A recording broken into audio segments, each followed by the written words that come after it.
Hey there, my name is Ranger Adali Olivares, and I'm a park ranger with the National Park Service.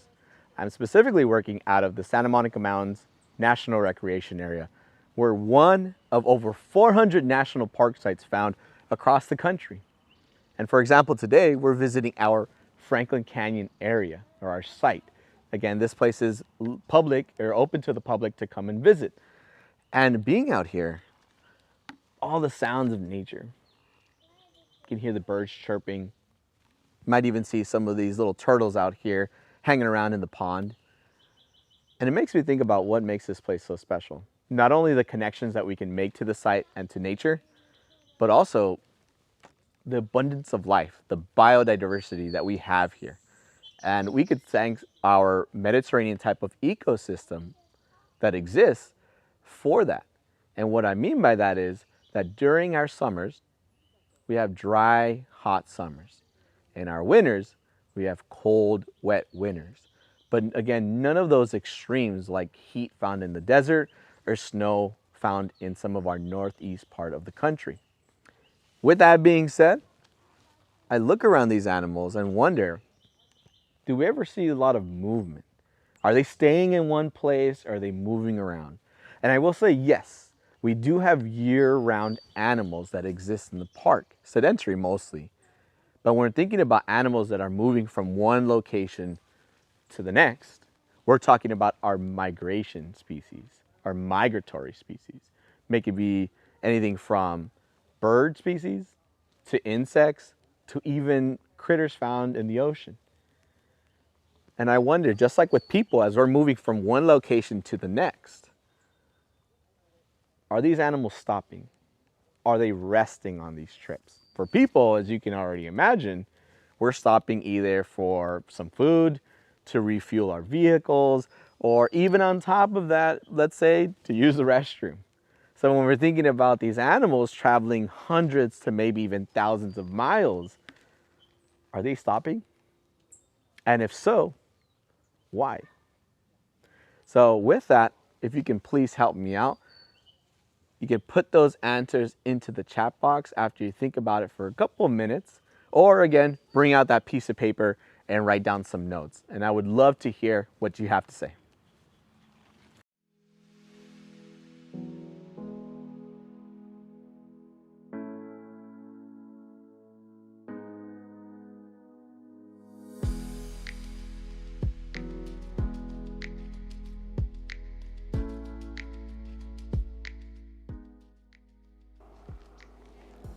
Thank you for those answers. Thanks again for participating here. And to answer that, or most of you pretty much already got it, yes, these critters are stopping along the way on their travels.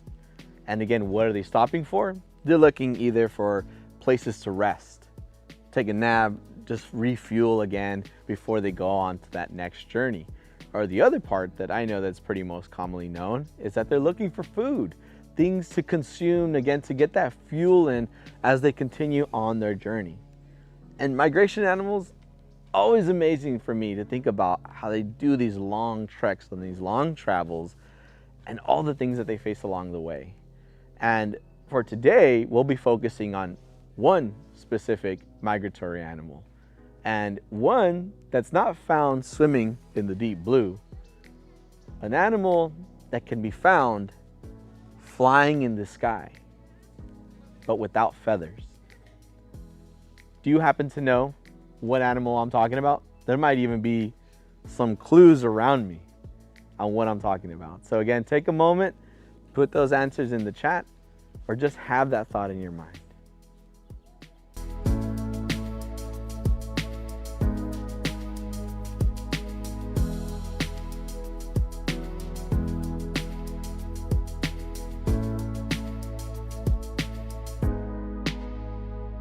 Hey, didn't see you there. Thank you again for your answers. And pretty much you guessed it right on, right? From our clues. Today, we're going to be talking about the monarch butterfly. And when we're thinking about the monarch butterfly, I'm thinking about these places like Franklin Canyon and also like that of the Santa Monica Mountains, how important it is for them to depend on areas like this, an area where they can find shelter and they can also find food. But on top of that, we're going to be talking about the breakdown of the body of a monarch, the cultural connections that we have through our stories with the monarch. We're also going to be looking at how migration plays into their story and also ways that we can help out our nature neighbors. And again, when we think about the monarch, it's an amazing story that they have. One, again, a life that crosses borders, that is resilient. One, again, that is important or a part of the nature narrative that we have here. So we're all excited again. Our team is excited to share all this information with you. And again, I have a couple of friends that are going to kick it off for us. Thanks again.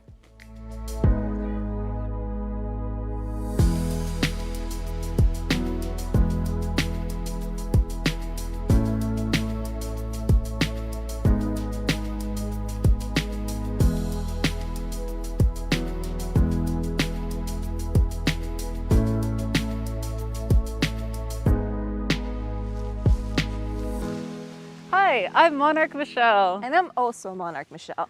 And we want to tell you about the body parts of butterflies. Yay! So we've got these things on our head called antennas. We also have heads. And we have something called a proboscis, which is just a fancy word for our tongues. We also have a thorax. And an abdomen. A forewing, which is on the top of our wings. And a hind wing, which is the bottom part of the wing. I have something a little different from Monarch Michelle over here. Can you guys see? You have to take a really close look or else you can't tell the difference. Have you spotted it yet? I'll give you a hint. It's on the hind wing. Yes. So I happen to have a black pouch, a black scented pouch to be specific, all the way on the bottom on our hind wings. That means Monarch Michelle was born as a boy butterfly. Exactly. And I don't have a dot, which means I was born as a girl butterfly. Monarch Michelle, I have a question for you. What's that? How do we get to this point? Ooh, you want to hear my life story, huh? Yeah, I would. Well, it all started out when I was a little egg. That's right, butterflies come from little eggs. And we're in our eggs for about a week, and then we hatch. And do you know what we look like when we hatch? No idea. Well, we don't look like butterflies. We are what are called larvae. So we're little caterpillars, ooey gooey little caterpillars. And we spend 2 weeks eating and eating and eating. Sounds so relaxing. Yes, and then after we're done eating, it's time for a nap inside of our chrysalis. Perfect. And we stay in our little chrysalis for 2 weeks, and then we come out with wings, looking beautiful just like this. Oh, thank you. I have another question for you. What's that? What do we eat?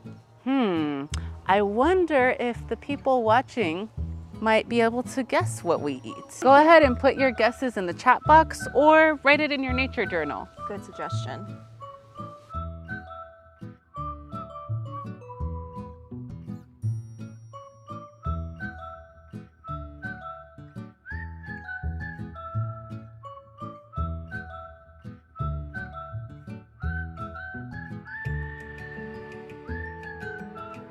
We're gonna shoot it back to our friend Ranger Olivares at Deb's Park. Bye, thanks for joining us. Bye, my friends.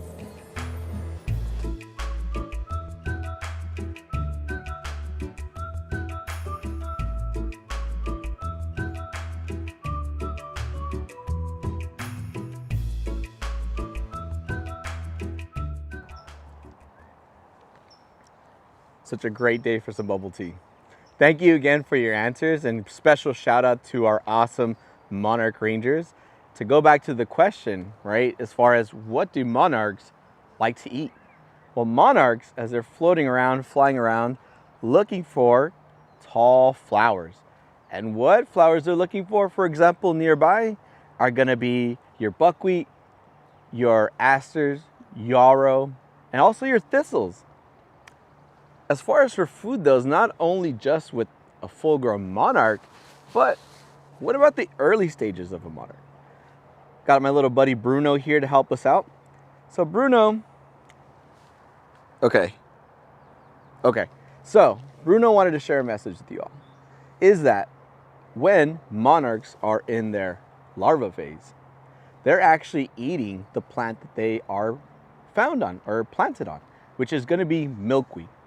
Once, here, for example, once those larvae start munching on that milkweed, they are actually going to be absorbing toxins that don't harm the larva at all, but actually get absorbed into its body.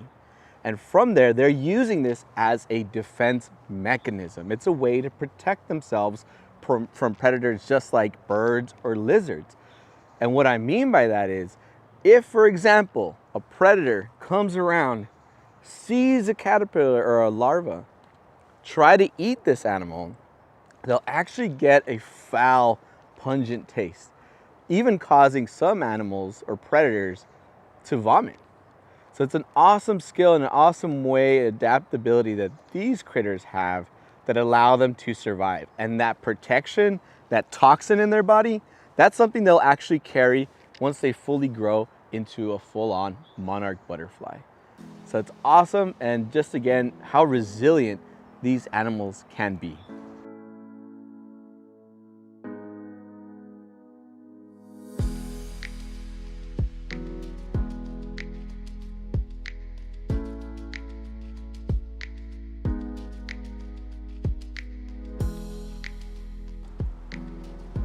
Being around here on this beautiful day just makes me think about how folks would have reacted, at least throughout the generations, when they saw these critters or this abundance of life here. And especially here, we're talking about the Tongva Native Americans, because again, close to Los Angeles or this region, again, we are standing on the ancestral lands of the Tongva Native Americans. And thinking about how they viewed the monarch butterfly, and even now today, not only just in the past, but in the present, viewing their relatives, the akutet, or the butterfly, with this appreciation for its beauty, and also its wonder and its growth through their metamorphose, as they go from simple larva out of an egg to a winged relative as well at the end of their transformation. So just like the Tongva and their connection with their relatives, the akutet, we can look at other regions and see their connections as well with this animal.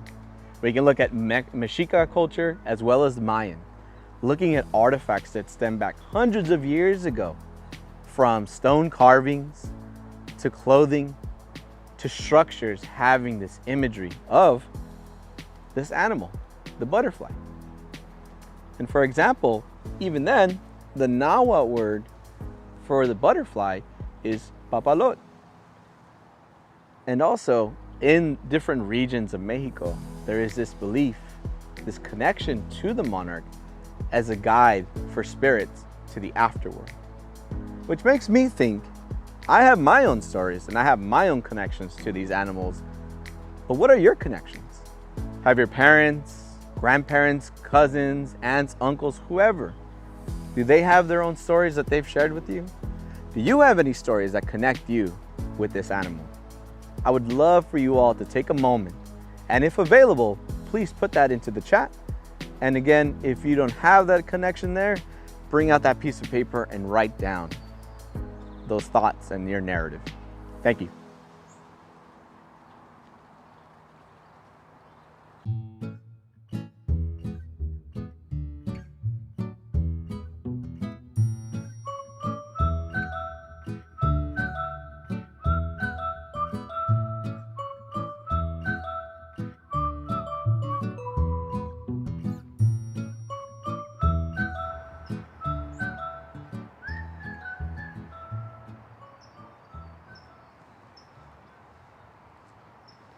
Thanks for those answers. Aren't monarchs amazing animals? Something that I think makes them extra amazing is how they migrate. And do you know why monarchs migrate? Why would this little animal want to travel so far? Stop, take a moment to think about it, and let's write it down in the chat, or if you have a nature journal, or you can even talk to your friends and family who are nearby. Why would a monarch want to migrate?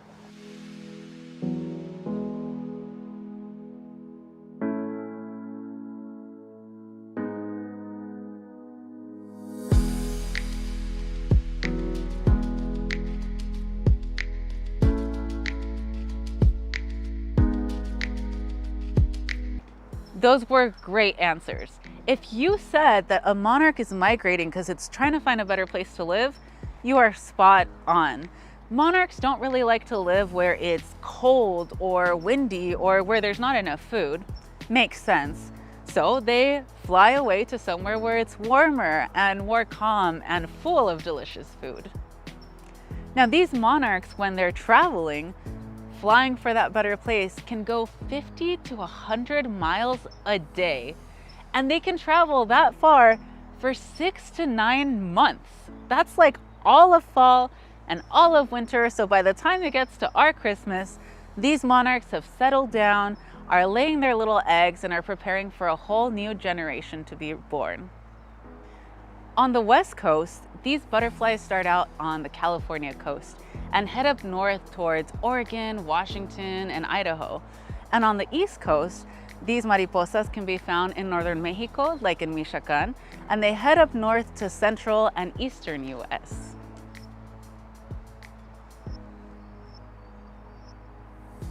Hello everyone, it's nice seeing you folks again. Now, we know that unfortunately our monarch friends are going through several obstacles right now, but there are several ways that we could help push for the survival and thrive of our Regal flyer friends. We're already doing one of the best things possible right now. Can you guess? It's research. The more you research, the more you learn, the more you have a better understanding of how to help our nature friends. The second, try avoiding using herbicides and pesticides at home, or advocate for that change at your local park. Using harmful chemicals like herbicides and pesticides could hinder our nature friends from using those plants as a nesting site or for potential food. Number 3, try planting native milk seeds at home. These could be used as a potential food source or nesting sites for our passing by friends. And lastly, and one of the more important things as well, is spreading the information. That's what we're doing right now. We're learning from you, but we're also teaching you some things that we know ourselves. Try spreading this information to your friends, your cousins, your parents, your teachers. This builds a sense of community with one another, and it helps our nature friends, not just the monarchs, but everyone around us. We are gonna hand this over to our junior rangers to help us out.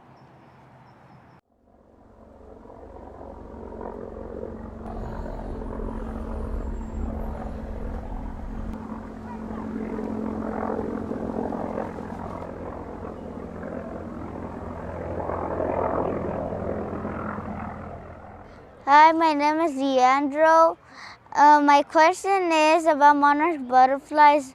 Where did they originate from? Excellent question, Leandro. Where do monarchs originate? Well, going from research and looking up in our database, it seems like what we know now today as the monarch butterfly, or its most recent relative, can stem back all the way back 2 million years ago. Located around an American tropic area, most likely found in Latin America. Awesome question. My name is Jonathan Salvador. I have a question for the butterfly one. Why do some butterflies prefer specific plants? Why do some butterflies prefer specific plants?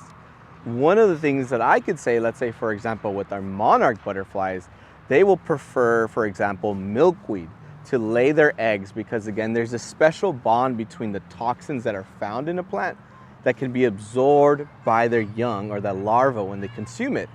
Other butterflies might be attracted to specific flowers in an area, for example, that grow around them, native vegetation that they can consume and won't harm them. So from there, again, all different types of reasons for that. There might be some other reasons, but at least for the ones that are found here in California, for example, they are the vegetation that they are aware of that they can consume without having to worry about that harming them. My name is Addison and I'm from Los Angeles. A question I have about monarch butterflies. Do all butterflies go to Mexico?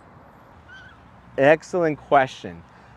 Do all butterflies go to Mexico or do they not go down to that area? So with our monarch butterflies, even then, we have our western population that actually never really fly down towards Mexico, whereas those found on the eastern and central parts of the US actually do make that travel down to the northern part of Mexico, for example, in places like Angangueo, Michoacan, or other parts of the area. Other butterflies, again, may not even go down to certain areas if they're migrating or if they stay put in one place. That all depends, again, on the food source that's around them, or again, if they're migrating or if that's a part of their lifestyle or their adaptations of migrating from one location to the next.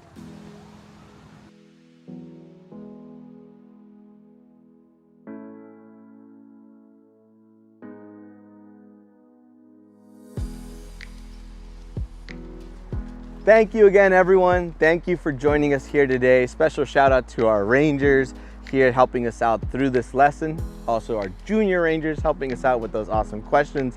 So all that's left to do is for you all to go out and explore and find that nature near you, or again, find the nature that's around your neighborhood. Thank you again.